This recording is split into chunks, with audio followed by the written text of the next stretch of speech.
Hey everyone, I'm Colin Sabrin from One Bank Financial Planning, and today I want to talk to you about AgriInvest and why you should be withdrawing it.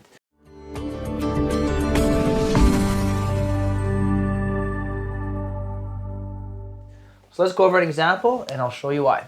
So when you put money in AgriInvest, in this scenario, we're going to say that you put in $5,000. So you put $5,000 in, the government will match you $5,000. Now, there are some rules around this, but for today's examples, we'll keep it simple. You put in $5,000, the government matches you at $5,000. You have a total of $10,000 in your AgriInvest account. Okay? And like these days, when you look at AgriInvest accounts, they have to be invested in something that's extremely conservative. So your rate of return on your AgriInvest account, maybe 1%, 1.1%, it's extremely low. So I'll just use 1% for today to keep it simple. So let's say you make 1% on your AgriInvest account. A year goes by, so a year goes by. At the end of the year, you're going to have $10,100 in your AgriInvest account, of which $5,000 is in Fund 1 and $5,100 is in Fund 2. And the reason the full $100 of interest is now classified under Fund 2 is because this portion is taxable, so the government's contributions plus your interest is all taxable under the Fund 2 AgriInvest account. Okay, so if you were to withdraw this money, you'd have to pay taxes on this $5,100. So let's say you're in a tax bracket of 33%, 33.25%.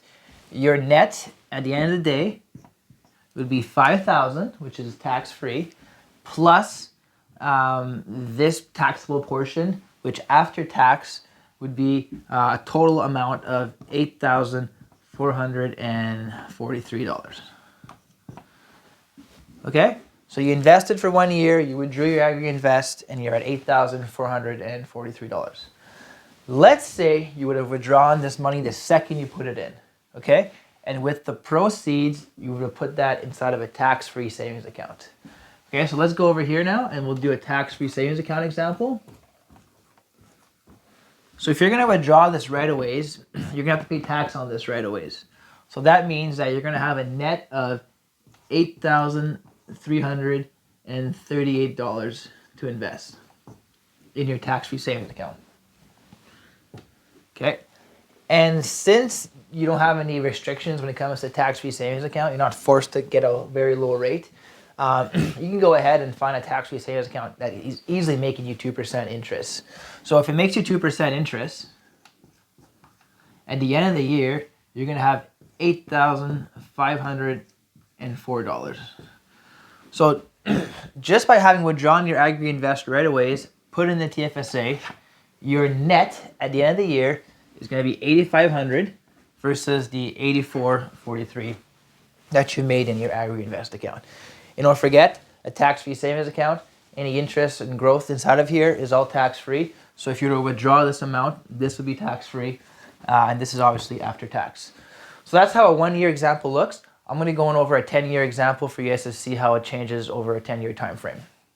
All right, let's take a look at AgriInvest and how it's going to grow over a 10-year time frame. In this scenario, we have $5,000 going to the AgriInvest account every single year. And you can see that by the increasing Fund 1 balance going up by $5,000 per year. After 10 years, the farmer will have contributed $50,000 to his AgriInvest account. Fund 2 are the government contributions. And as you can see here, every year as the farmer makes the $5,000 contribution, another $5,000 goes into Fund 2. And Fund 2 is also growing because the total amount that's invested is growing by 1%. And that 1% is being added to Fund 2. Okay, so over 10 years, Fund 2 will have grown to $54,000, while Fund 1 will be at $50,000, and your AgriInvest account will be $104,000.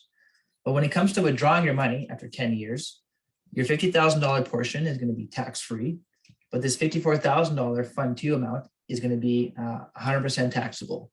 Therefore, what you're left with is $36,460 when you make the withdrawal. So when you combine the two funds together, your net at the end of the day is going to be $86,460.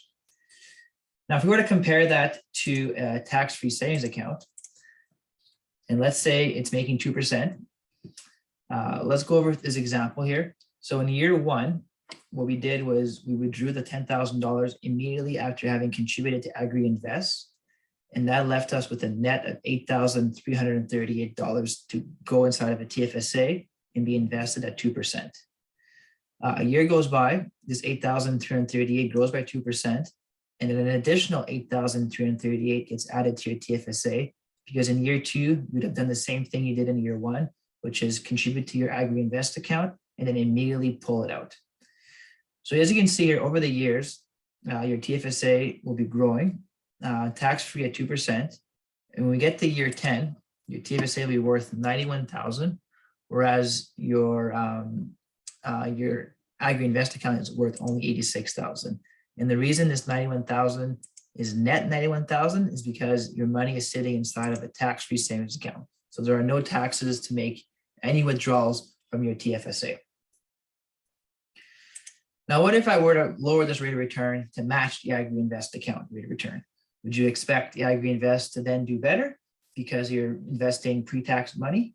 Well, actually, over time, because your TFSA is growing tax-free, this 1%, even though it's matching the AgriInvest account, ends up being a better deal long-term versus the AgriInvest.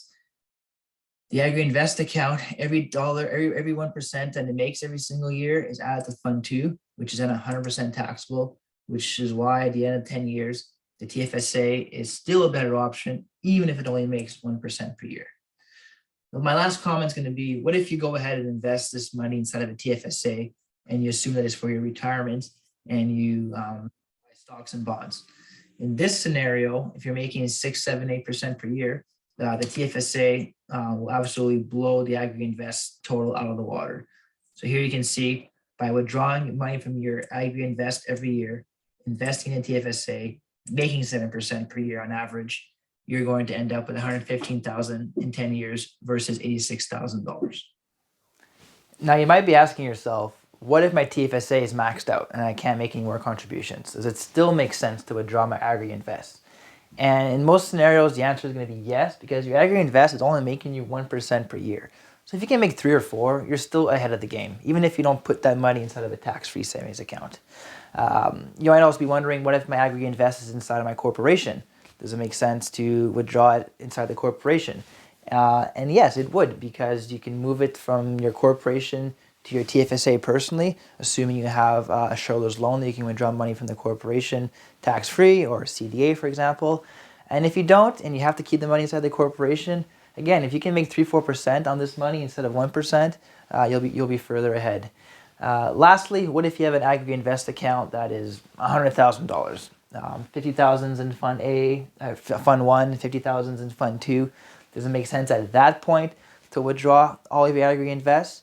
I'll say in that scenario, give me a shout and I could work through the numbers for you. It might make sense to do it over a couple of years instead of doing it all at once. Because remember, when you withdraw money from Fund 2, it's 100% taxable.